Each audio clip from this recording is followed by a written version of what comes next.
comment ça va? Aujourd'hui, une des recettes de pain les plus gourmandes. C'est entre le pain et la pizza. C'est quoi? On fait une focaccia. Nous, ça va très bien. On profite de l'été. On fait plusieurs escapades ici et là, faute de ne pas pouvoir être en Bretagne où on devrait être au moment présent. Alors, allô, les cousins bretons, puis pour les Québécois, j'espère que vous faites comme nous, que vous profitez de notre beau Québec. C'est vrai qu'on a vraiment des beaux coins et il y a des pires endroits où on doit être confiné. Alors, où que vous soyez, on est en été et qu'est-ce qui est bon l'été en termes de pain? Moi, perso, avec l'apéro ou en sandwich, là c'est ultra cochon, une focaccia. Et on a publié une focaccia qu'on a faite il y a quelques semaines et tout le monde, j'ai eu tellement de commentaires sur Instagram, dans mes stories et sous la photo dans Instagram, allez nous suivre d'ailleurs, qui m'ont dit « Manon, quand est-ce que tu sors la recette? » Alors c'est aujourd'hui que ça se passe et je dois dire que j'ai une petite minute d'humilité. Parce qu'on a fait beaucoup quand même de petites escapades de camping, parce que tant qu'à avoir une caravane et un camping-car, donc pour les Québécois, une roulotte puis un motorisé, aussi bien en profiter. Et qu'est-ce qui est arrivé? Mon levain, il est au frigo. Il est un peu flablabla, mais c'est pour vous prouver qu'il y a beaucoup de gens qui s'inquiètent du levain. C'est un peu typique. Je dirais que 75% au moins des gens à qui j'ai donné du levain, ils en font, ils trouvent ça merveilleux, puis ils se tannent. Ils trouvent ça trop compliqué. Il n'y a pas de raison de stresser. Cela étant dit, si vous n'avez pas de levain, zéro souci, ça se fait très bien qu'avec de la levure. Mais sinon, si votre levain est un peu défraîchi, c'est le temps d'en profiter. Utilisez 100 g de levain rafraîchi, c'est-à-dire quoi? Vous l'avez nourri et il a eu le temps de rebubuler, donc ça fait à peu près 6 à 8 heures que vous l'avez nourri. Quoique, il fait tellement chaud ces temps-ci que le mien, des fois, après 4-5 heures, il commence déjà à être champion.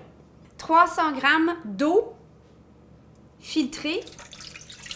À ceci, je vais ajouter, en termes de levure, moi j'ai de la levure instant, j'ai environ 1 gramme à peine ou 1/4 de cuillerée à thé. Si vous avez de la levure fraîche, ça serait environ 5 grammes.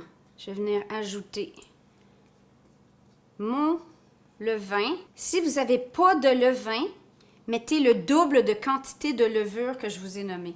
Ça va être écrit dans le blog. À ceci, j'ajoute 350 g de farine. Moi, j'aime bien la Tipo 00, qui est la farine à pizza. Et là, maintenant, on va combiner au robot pour 2 minutes. Si vous n'avez pas de robot, vous pouvez le faire à la spatule. Vous allez voir, c'est une pâte qui est quand même assez collante. Mais c'est pas grave, ça travaille la patience.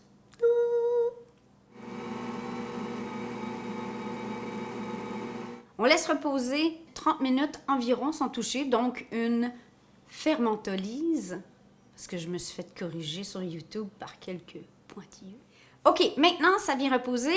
On repart le robot pour 1 minute. Après cette minute-là, on ajoute 12 g de sel dilué dans 15 ml d'eau et 15 ml d'huile d'olive.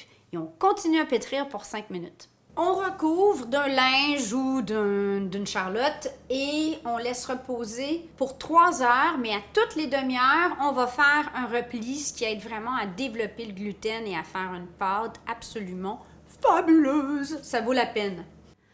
Bon, les kikis, on en a profité pour aller marcher. Il fait encore humide, collant. On était un petit peu tanné des canicules. Bon, alors, on est à la clé dedans, tout va bien. Ce qu'on va faire, c'est que là, notre pâte a commencé à bien travailler. On voit qu'il y a des bulles. Elle est très humide.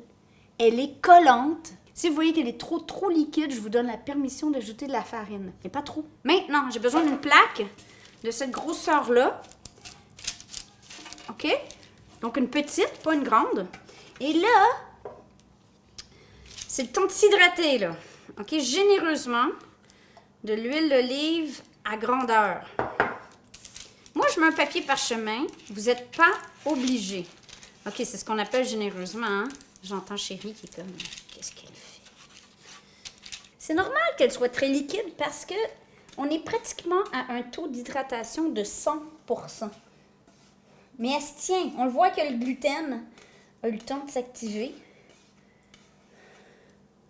Et on essaie de l'étaler sans déchirer.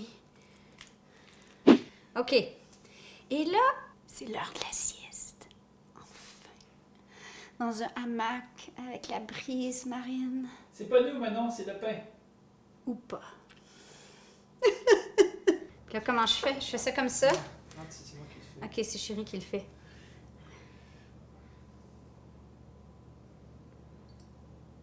Qu'est-ce que je fais là? OK. OK, c'est assez. C'est bon, c'est bon. Et là, on pianote. Un petit massage. Des chatous-chatous. Oh, chatou-chatou. Et on laisse reposer. En temps de canicule, 1 heure. En temps normal, 2 heures. Je suis allée cueillir des petites beautés du potager. Du thym, du romarin et des fleurs de roquette. Alors là, ce qu'on va faire, c'est... Ben là, c'est vraiment au goût, hein. Vous pourriez mettre des oignons caramélisés. Vous pourriez faire ce que vous voulez. On part le four à 445 Fahrenheit, soit 230 Celsius. J'ai oublié de vous dire, vous allez mettre une plaque ou un contenant quelconque dans votre four parce qu'on va faire un petit coup de vapeur. Moi, je l'ai fait aussi au four à bois. Si vous avez la chance d'avoir un four à bois, c'est... Mais pour que ce soit plus accessible à tous, je le fais au four cette fois-ci, OK? Mais au four à bois, ça n'a pas été long. C'est un peu comme une pizza. Donc, j'ouvre mon four. Ouf, ça boucane, hein? Il est temps qu'on lave le four. Minute d'humidité numéro 22. On fait attention, on met la panne, on ferme. 20 à 30 minutes, mais on surveille. Je suis là. Sign language. Mais on surveille, OK?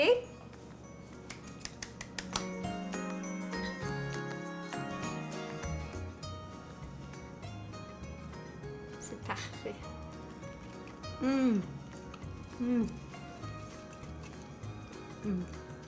Elle m'a donné du fil à tordre. Normalement, je fais dans une plus petite plaque. Elle n'est pas aussi épaisse que je l'aurais aimé. Alors, je vais vous mettre la dimension de ma plaque que j'utilise normalement. Mais sinon, le goût est là, la texture est là, elle est parfaite. Alors, vous l'essayerez, vous me donnerez des nouvelles en commentaire. Sinon, envoyez-nous votre recette favorite de focaccia. On vous aime. Ciao, ciao!